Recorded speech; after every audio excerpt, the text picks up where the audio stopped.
ഈ സത്യം അറിഞ്ഞാൽ എന്ത് വില കൊടുത്തും അത് ചെയ്യുക.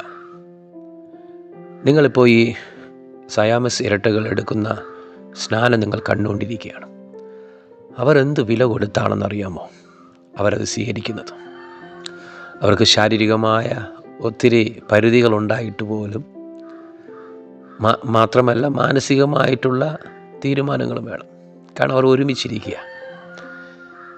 അതുകൊണ്ട് അവർ സ്നാനപ്പെട്ടപ്പോൾ തന്നെ അവിടെ കാണുന്നുണ്ട് 2 പ്രാവശ്യം അവർ സ്നാനം എടുക്കുന്നുണ്ട്. രണ്ടുപേരും കൂടി ഒരു ശരീരമായി ഒറ്റയായിട്ടിരിക്കുമ്പോൾ അത് ഒന്നായിട്ടങ്ങ് എടുത്താൽ പോരെ? ഇല്ല. കാരണം സ്വർഗത്തിൽ അവർക്ക് 2 തേജസ്സുള്ള ശരീരങ്ങൾ ദൈവം കൊടുക്കും. അവർ സ്വർഗത്തിലെത്തുമ്പോൾ അവരിങ്ങനെയല്ല, അവർ സെപ്പറേറ്റ് ആവും. ഞാനൊരു സത്യം നിങ്ങളോട് പറയട്ടെ. ഈ രക്ഷ എന്ന് പറയുന്നത് എപ്പോഴും വ്യക്തിപരമാണ്. ഈ സഭകളെടുത്തു നോക്കുകയാണെങ്കിൽ ഇപ്പം പെൻറ്റക്കോസ്റ്റുണ്ട്, CSI ഉണ്ട്, മർത്തോമയുണ്ട്, കത്തോലിക്കയുണ്ട്, ലൂതറൻ ചർച്ചുണ്ട്, യഹോവ സാക്ഷിക്കാരെന്ന് പറയുന്ന വേറൊരു ഗ്രൂപ്പ് കിടക്കുന്നു, രക്ഷാസൈന്യം എന്ന് പറഞ്ഞ വേറൊരു ഗ്രൂപ്പ്. ആയിരക്കണക്കിന് ക്രിസ്ത്യൻസ് ഫെലോഷിപ്പുകളുണ്ട്. എന്നാൽ ഈ CSI ചർച്ചും പെൻറ്റക്കോസ്റ്റ് ചർച്ചും ഏകദേശം ഒരുപോലെ അടുത്ത് വന്നിട്ടുണ്ട്. കാരണം വിഗ്രഹാരാധന ഇല്ലാത്തതാണ് മെയിൻ കാരണം. പക്ഷേ CSI ചർച്ചിന് സത്യം പഠിക്കാനുള്ള അവസരം ചർച്ചിൽ കുറവാണ്. സ്നാനം അത് മുഴുകലാണ് എന്ന സത്യം CSI വിശ്വാസികൾക്കും അച്ഛന്മാർക്കും 90% പേർക്കും ഇതറിയാം. പിന്നെ എന്തുകൊണ്ട് ഇങ്ങനെയുള്ളവർ ഈ സ്നാനം സ്വീകരിക്കുന്നില്ല? ഉത്തരം: ദൈവത്തെക്കാൾ ഭൂമിയിലുള്ള മാന്യത, അവസരങ്ങൾ, സ്ഥാനങ്ങൾ ഇതെല്ലാം അവർ ഇഷ്ടപ്പെടുന്നു. ഉദാഹരണം പറഞ്ഞ SIC സർട്ടിഫിക്കറ്റ്, ഡീക്കൻ, കപ്പിയാർ, Sunday school teacher, choir leader. എൻ്റെ സഹോദരങ്ങളെ, ഈ സ്ഥാനങ്ങളിൽ നിങ്ങൾ തൂങ്ങിപ്പിടിച്ച് കിടന്നാൽ നിങ്ങളുടെ നിത്യത നഷ്ടപ്പെടും. പിന്നെ അച്ഛനോട് ബൈബിളിൽ നിന്നും വല്ല സംശയം ചോദിച്ചു നോക്കിയേ. അച്ഛൻ പറയും അത് മറഞ്ഞു കിടക്കുന്ന വെളിപ്പാടാണ്, അത് നമുക്കുള്ളതല്ല എന്ന് പറഞ്ഞ് കൈയൊഴിയുന്നവരെ കാണാൻ പറ്റുന്നുണ്ട്. ഇനി ഞാൻ നിങ്ങളോട് ചോദിക്കട്ടെ, സ്നാനത്തെ ഞാനിപ്പോൾ അവിടെ നിർത്തും. നിങ്ങളിപ്പോൾ സ്നാനം കേട്ട് നിങ്ങൾ മടുത്തു പോയവരാണ്. സത്യം അറിഞ്ഞിട്ട് നിങ്ങൾക്ക് സ്നാനപ്പെടാൻ പറ്റുന്നില്ല. സ്നാനം അവിടെ നിൽക്കട്ടെ.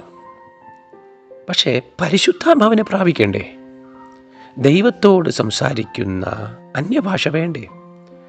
1 കൊരിന്ത്യർ ലേഖനം 14-ാമത്തെ അധ്യായം നിങ്ങൾക്കുള്ളതല്ലേ? അപ്പോൾ അന്യഭാഷ എന്തിനാണ്? ദൈവത്തോട് സംസാരിക്കുന്ന ഭാഷ, മനുഷ്യനോട് സംസാരിക്കുന്ന ഭാഷയുണ്ട്, അവിശ്വാസികളോട് സംസാരിക്കുന്ന ഭാഷയുണ്ട്. അന്യഭാഷ ദൈവത്തോട് സംസാരിച്ചാൽ മാത്രമേ സ്വയമായി ആത്മീക വർധന ഉണ്ടാവുകയുള്ളൂ.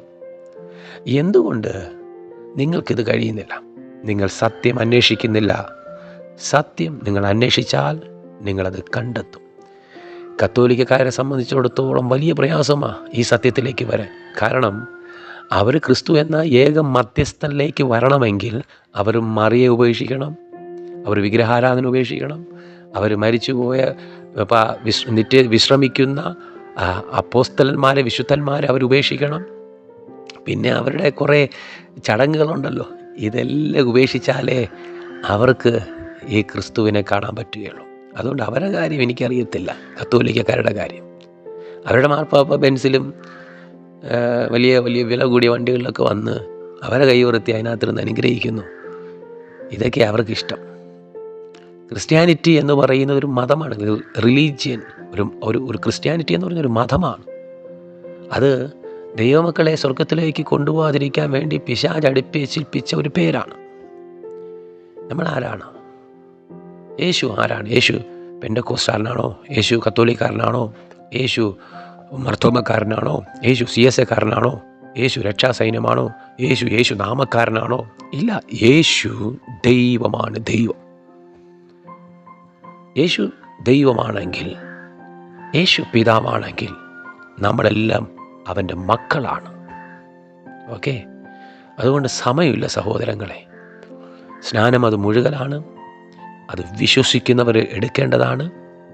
സ്വർഗത്തിലേക്ക് പോകാൻ വച്ചിരിക്കുന്ന 2 പ്രധാനപ്പെട്ട വഴികളാണ്. 1 സ്നാനം, 2 പരിശുദ്ധാത്മാവ്. ഇത് ഞാൻ പലപ്പോഴും പറയാറുണ്ട്. ഒരു പക്ഷിക്ക് 2 ചിറകുള്ളതുപോലെ സ്നാനം എന്ന് പറയുന്ന ഒരു ചിറകും പരിശുദ്ധാത്മാവ് എന്ന് പറയുന്ന ഒരു ചിറകും. ഇത് രണ്ടും പൂർണ്ണമാണ്. സ്നാനത്തിൽ പൂർണ്ണമാണ്, പരിശുദ്ധാത്മാവിൽ പൂർണ്ണമാണ്. ഇത് രണ്ടും നമുക്കില്ല എങ്കിൽ നമ്മൾ സ്വർഗത്തിൽ പോകത്തില്ല. സ്നാനപ്പെട്ടിട്ട് നീ ഇന്നും പഴയ കൂട്ടായ്മയിൽ തന്നെ ആ സ്നാനമെന്ന് പറയുന്ന ഉപദേശമില്ലാത്ത അവിടെ തന്നെ പോയിരിക്കുന്നുവെങ്കിൽ നീ പരിശുദ്ധാത്മാവിനെ പ്രാപിച്ചിട്ടില്ല. പരിശുദ്ധാത്മാവിനെ പ്രാപിച്ചാൽ നീ അവിടെ നിന്ന് ഇറങ്ങും. കാരണം സ്നാനം നിനക്ക് രഹസ്യമായിട്ട് എടുക്കാൻ പറ്റും, പക്ഷെ പരിശുദ്ധാത്മാവിനെ രഹസ്യമായിട്ട് പ്രാപിക്കാൻ പറ്റത്തില്ല. പരിശുദ്ധാത്മാവ് രഹസ്യമായിട്ട് വരല്ല. പരിശുദ്ധാത്മാവ് വരുന്നത് പരസ്യമായിട്ട് വരും, നിന്നെ പരസ്യപ്പെടുത്തും. സമയമില്ല, തീരുമാനിക്കുക. എത്രയോ വട്ടം ഈ സത്യത്തെക്കുറിച്ച് നീ കേട്ടു, പക്ഷേ നീ ഇന്നും സ്ഥാനങ്ങളിൽ തൂങ്ങിപ്പിടിച്ച് കിടക്കുക. നിൻ്റെ നിത്യത നഷ്ടപ്പെടും എന്നൊരു വാണിങ്ങോടുകൂടെ ഞാൻ എൻ്റെ വാക്കുകളെ വിരാമമിടുന്നു. God bless you.